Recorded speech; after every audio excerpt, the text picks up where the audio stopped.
It was during his first overseas tour as president to the Muslim country of Turkey that Barack Obama said the United States is not and will never be at war with Islam. Which is why our next story is provoking so much controversy. It concerns inscriptions that refer to biblical texts on weapons being deployed by American forces.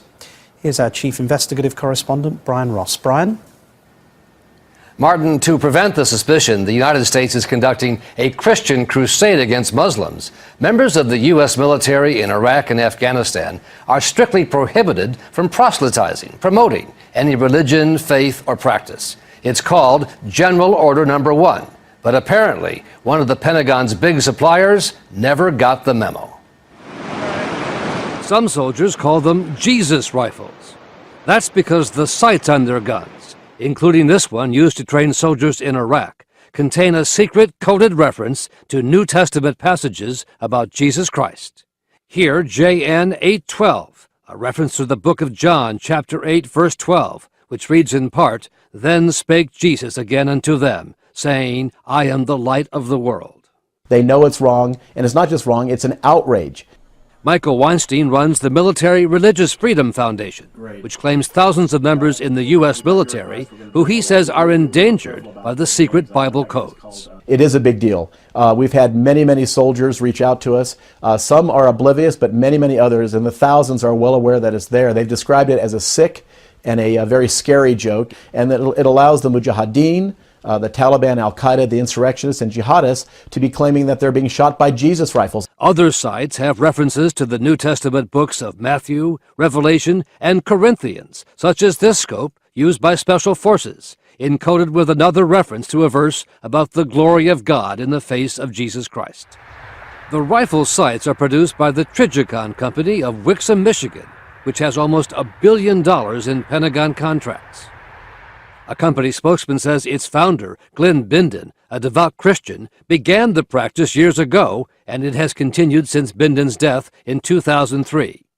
The Trigicon spokesman said there was nothing wrong or illegal about adding the biblical references to the military sites. Well, that's fine, but I find something wrong with it, and I think our government should find something wrong with it. Retired Major General William Nash commanded the 1st Brigade of the 3rd Armored Division during Desert Storm in Iraq. He is now an ABC News consultant. There's a lot of organizations that provide Bibles to soldiers and Torah and and even copies of the Quran are given out to our soldiers.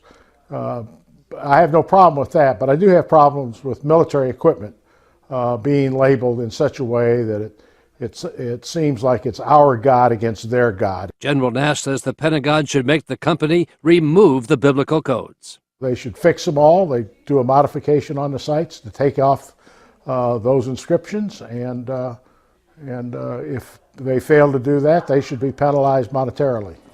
At the Pentagon, the Army and the Marines told ABC News they were unaware of the biblical codes until we contacted them. One of the really cool things that I like about this site. But on gun enthusiast and military websites, the presence of the New Testament references seem well known. As this gun reviewer pointed out, the passage from the book of John. I love it. I love it. Yes, Trigicon, those guys are Christians. And, they're just, and all of their different sites, they have verses on there. So just a little neat side note. For those of you who aren't Christians, well, whatever, get over it. All right. So anyway. We received information just very recently from one of our clients indicating that the rifle was referred to as the spiritually transformed firearm of Jesus Christ. Even with the general order against religious proselytizing, the biblical references on the rifle sites is only the latest example of a clash in the U.S. military over Christian symbols and preaching in Iraq and Afghanistan.